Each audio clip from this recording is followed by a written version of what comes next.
बिस्मिल्लाहिर्रहमानिर्रहीम अस्सलामुअलैकुम। Welcome back to my channel. जहाँ भी रहें खुश रहें, हैप्पी रहें और हेल्थी रहें। आज आपके लिए मैं यूनिक किस्म के कबाब की रेसिपी लेके आई हूँ।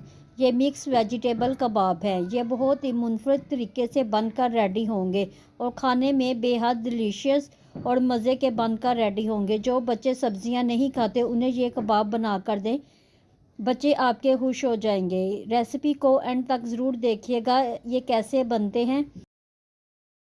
इसके लिए आपको रेसिपी को एंड तक ज़रूर देखना होगा ताकि हर टिप्स और ट्रिक अच्छी तरह से फॉलो कर सके। इसको बनाने में जिन चीज़ों की ज़रूरत है वो ये है। सबसे पहले एक कढ़ाई में 3-4 टेबलस्पून ऑयल शामिल कर दें। ऑयल शामिल करने के बाद इसमें 1 टेबलस्पून क्रश लहसुन शामिल कर दो। इसको 2-3 मिनट के लिए सोते करें और इसमें 1-2 हरी मिर्चें जिसको मैंने चॉप किया था वो भी शामिल कर दें।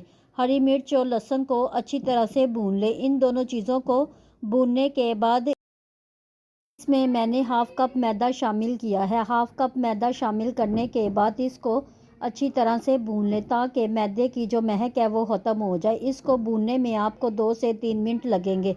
जब मैदा इस कंडीशन में आ जाएगा तो आपका मैदा बिल्कुल डन हो चुका होगा। और इसके बाद हम इसमें वेजिटेबल ऐड करते हैं। इसमें मैंने हाफ़ कप गाजरें शामिल की है जिसको कद्दूकस कर लिया था, और हाफ़ कप बंद गोभी जिसको क्रश कर लिया था वो भी इसमें शामिल कर दिया। और इसी के साथ हाफ़ से थोड़ा सा कम मटर शामिल किए हैं जिसको मैंने हल्का सा बॉईल कर लिया था। जो बच्चे वेजिटेबल नहीं खाते उनको इस तरह से आप कबाब बना के दें, आपके बच्चे वेजिटेबल भी खाएंगे और इसके साथ हर चीज़ इसमें शामिल है वो भी खाएंगे।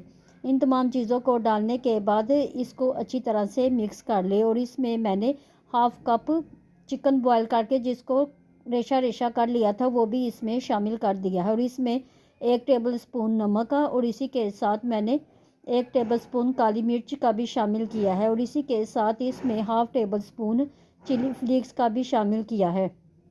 आप नमक मिर्च अपनी मर्ज़ी के मुताबिक ऐड कर सकते हैं। मैंने चिकन बॉयल करने के साथ भी नमक ऐड किया था। इन तमाम चीज़ों को डालने के बाद इसको अच्छी तरह से मिक्स कर लें। और इसमें चिकन बॉयल की थोड़ी सी यखनी मेरे पास पड़ी थी वो भी इसमें शामिल कर दिया है ताकि तमाम चीज़ें अच्छी तरह से मिक्स और गल जाएं। और इसको 2-3 मिनट के लिए कवर कर दें। 2-3 मिनट के बाद देखेंगे कि हमारा मिक्सर बिल्कुल डन हो चुका है। आप इसको अच्छी तरह से मिक्स कर लें और इसको किसी बोल में निकाल दें और इसको ठंडा होने के लिए रख दें। जब मिक्सर अच्छी तरह से ठंडा हो जाए तो इस तमाम चीज़ों को अच्छी तरह से मिक्स कर ले। मिक्स करने के बाद हाथों को ऑयल की मदद से ग्रीस कर ले ताकि कबाब अच्छी तरह से बन सके। आप इसकी शेप अपनी मर्ज़ी के मुताबिक इसकी शेप बना सकते हैं। इसको लंबाई की शेप में भी बना सकते हैं और आप गोल शेप में भी बना सकते हैं, लेकिन मैंने इसको गोल शेप में बनाए हैं। ये बहुत ही मज़े के और डिलीशियस कबाब बनकर रेडी हुए थे। एक बहन का मैसेज आया था कि मेरे बच्चे मटर नहीं खाते, लेकिन आप इसको ये वेजिटेबल कबाब बना के दें, आपके बच्चे खुश हो जाएंगे। तमाम कबाब मैंने बनाकर अरेंज कर लिया और इसको थोड़ी देर के लिए फ्रिज में रखा है। और मैंने 3 से 4 टेबलस्पून मैदा लिया है इसको कोट करने के लिए।